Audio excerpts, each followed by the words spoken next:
New studies show other tick species bites could be linked to causing alpha-gal syndrome. AGS is called the red meat allergy because it causes an allergic reaction to a sugar molecule found in most mammals.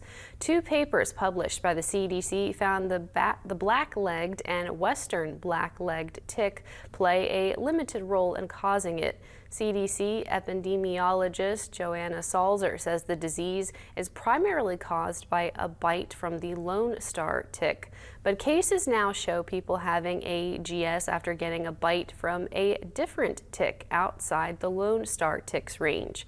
Dr. Salzer encourages people to take precautions to prevent this allergy and other tick-borne illnesses. These are single case reports, so we think that this is probably fairly rare, but it does happen. So just encouraging people that they should protect themselves against tick bites, whether that is a black-legged tick or a Lone Star tick or a Western black-legged tick, is the main message here.